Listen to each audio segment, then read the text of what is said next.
আমরা বাংলাদেশে যেগুলো দেখি, আমরা আমাদের যে টিভি চ্যানেল বা যেকোনো ইউটিউব চ্যানেল, ফেসবুক যেখানে দেখি না কেন, ভারতের কিন্তু একটা অঢেল একটা প্রচার কিন্তু বাংলাদেশে হয়ে আসছে। তাদের কালচার, তাদের ফুড, তাদের ফেস্টিভ্যাল, ইভেন তাদের যে আমরা যদি এখানে স্টুডেন্টদেরও যদি বলি, আমরা হলিউড এবং বলিউড এই ২ টা সিনেমা বাদে এই যে টালিউড যেটা আছে, ঢাকার যেটা সিনেমা আমরা কিন্তু দেখি না এগুলা। আমরা বেশিরভাগ যে তামিল সিনেমা এইগুলো এই যে তাদের কালচার আস্তে, আস্তে আমাদের ভিতরে ঢুকে যাচ্ছে যে কালচার হ্যাঁ, কালচারের কিছু পজিটিভ দিকও আছে, কিছু নেগেটিভ দিকও আছে। হ্যাঁ? কালচার কারণ বাংলাদেশ বা পৃথিবীর কোনো কান্ট্রি হচ্ছে ইন্ডিভিজুয়ালি বাঁচতে পারে না। এখন হচ্ছে ওয়ার্ল্ড পলিটিক্স এর সময়, ওপেন ইকোনমিক্স। কিন্তু এই যে অন্যের কালচারকে আমরা অন্ধের মতো ধারণ করছি। স্টার জলসা, জি বাংলা, স্টার সিনেপ্লিক্স যা আছে এগুলো কিন্তু ওই যে এখান থেকে আমরা শিখছি কি? আমার বিষয় হচ্ছে আমি যখন কোনো একটা বিষয় এনজয় করব, এখান থেকে আমরা কি শিখছি? আমার আমার জীবনের জন্য, আমার আফোল্ড করার জন্য, আমার ক্যারিয়ারকে আমি কি শিখছি? সেরকম কিছুই না।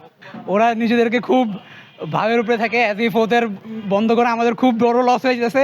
ওইদিকে আমাদের কয়েকটা ইলিশ মাছের প্রোডাকশন যাওয়ার বন্ধ হওয়ায় ওইদিকে কান্নাকাটি শুরু হয়ে গিয়েছে। পুরো আমাদের দেশের পলিটিক্স নিয়ে সারাদিন ওদের ময়ূক রঞ্জন চৌধুরী এমন এমন করে করে ঘুরে বেড়ায়।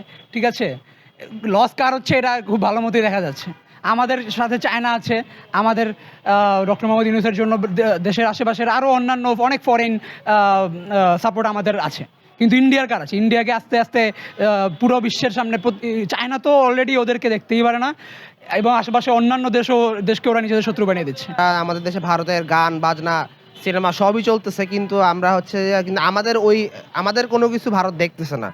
এটা আসলে অবশ্যই একটা অনেক বড়সড় হিপোক্রেসি, এবং এটা আসলে অত্যন্ত মানে ঘৃণাদায়ক একটা কাজ ভারত করছে। কারণ আমি নিজেও গণযোগ সাংবাদিকতা বিভাগের শিক্ষার্থী, এবং মানে যখন হচ্ছে যে মানে কোনো সমাজে হচ্ছে গণমাধ্যমকে দমন করা হয়, তখন সেটা আসলে কোনো ভালো দিক না। ভারত আসলে যেটা করলো, তারা হচ্ছে আমাদের গণমাধ্যমকে দমন করার চেষ্টা করতেছে।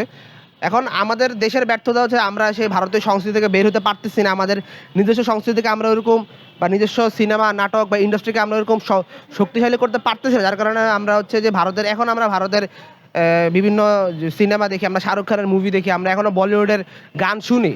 আমাদের মজ্জার সাথে এটা এমনভাবে অ্যালাইন হয়ে গেছে, যার কারণে আমরা এখনও আমাদের সংস্কৃতি শক্তিশালী না করতে পারার কারণে আমরা এখনও ভারতের গান টান শুনতেছি, ভারতের জিনিসপত্র আমরা ব্যবহার করতেছি। যেহেতু আমরা কিন্তু মুসলিম সংস্কৃতিতে বসবাস করি, এবং যেহেতু ইন্ডিয়া আমাদের মানে ইন্ডিয়াকে কিন্তু আমরা কখনোই বন্ধু দেশ ভাবতে পারি না। মুক্তিযুদ্ধেও তারা ডেফিনেটলি তাদের স্বার্থের জন্য আমাদেরকে সাহায্য করেছে। যেহেতু ভারত পাকিস্তান একটা দ্বন্দ্ব আগে থেকেই ছিল, এখনও আছে, এবং সেটা এখনো ভবিষ্যতে আরও গাঢ় থেকে গাঢ় হবে। তো আমাদের উচিত অবশ্যই এই চারণগুলোকে পরিহার করা।